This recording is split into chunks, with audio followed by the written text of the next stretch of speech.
കുറച്ചധികം കാലത്തിന് ശേഷം നമുക്ക് മീൻ കിട്ടിയിട്ടുണ്ട്. ഇത് നോക്കൂ, ഫ്രഷ് കോഴിക്കോടൻ ഫിഷ്. അതെ, നമ്മളെ കേരളത്തിലെ കോഴിക്കോട്ട് നിന്ന് ബീഹാറിലോട്ട് കിലോമീറ്ററുകൾ താണ്ടി വന്ന ഭീകരനാണ് ഇവൻ. ചില്ലറക്കാരനൊന്നുമല്ല. അതെ, പെണ്ണുമ്മല കൊടുത്ത് വാങ്ങിയ മുതല. ഒന്നും നോക്കണ്ട, കഷ്ണം കഷ്ണമാക്കി വെട്ടിയെടുക്കുക. നമ്മളിതിനെ വലിയ മാന്തളം എന്നാട്ടോ പറയാം. കുറച്ച് മസാല തേച്ച് വെച്ച് ബാക്കി കറിയാക്കുക, കളറാവട്ടെ. നമ്മുടെ മിക്സിയുടെ ജാറെടുത്ത് 2 പിടി തേങ്ങ, ഒരിത്തിരി ജീരകം, ഒരിത്തിരി മഞ്ഞൾപ്പൊടി, ഒരിത്തിരി മുളക് പൊടി എന്നിട്ട് അടിച്ചങ്ങ് പേസ്റ്റാക്കി എടുക്കുക. ചതച്ചരഞ്ഞ് ഈ മസാലയിലോട്ട് കുറച്ച് ചെറിയുള്ളി എടുത്ത് ഒന്ന് ചതച്ചെടുക്കുക. പറയാൻ മറന്നു, ചെറിയുള്ളി ഇമ്പോർട്ടഡ് കേട്ടോ. മീൻ ചട്ടിയിൽ ഉണ്ടാക്കണം എന്നൊക്കെ ഉണ്ട്, പക്ഷെ ചട്ടി പൊട്ടിപ്പോയി. അതുകൊണ്ട് നമുക്ക് ഉള്ള പാത്രത്തിലോട്ട് ഈ മസാല അങ്ങ് ഒഴിക്കാം. ശേഷം കുറച്ചുകൂടെ വെള്ളം ചേർത്ത് ഒന്ന് പാകമാക്കി എടുക്കാം. ഏതാണ്ട് ഈ ഒരു പരുവത്തിൽ ലൂസാക്കി എടുക്കണം, കാരണം അത് കുറുകി വരുവേ.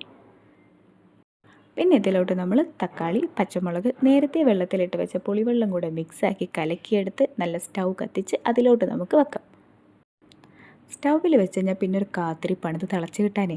തിളച്ചതിന് ശേഷം നമുക്ക് ഉപ്പിടാം കേട്ടോ. ഉപ്പ് എപ്പോൾ വേണേലും ഇടാം, ഞാൻ മറന്നുകൊണ്ട് ഇപ്പം ഇടുന്നു. പിന്നെ നല്ലോണം തിളച്ച് വന്ന് ഈ തക്കാളിയും പച്ചമുളകൊക്കെ വെന്ത് വരുമ്പോൾ നമ്മുടെ മാന്തൾ ഇതിലോട്ടിട്ട് മിക്സാക്കി ഒരു 5 മിനിറ്റ് തിളപ്പിച്ചാൽ മതി, സംഭവം വെന്ത് കിട്ടും. ഇനി നമുക്ക് കറി ഒന്ന് തൂമ്പിച്ചെടുക്കാം. നമ്മൾ തൂമ്പിക്കുക എന്ന് കേട്ടോ പറയാം.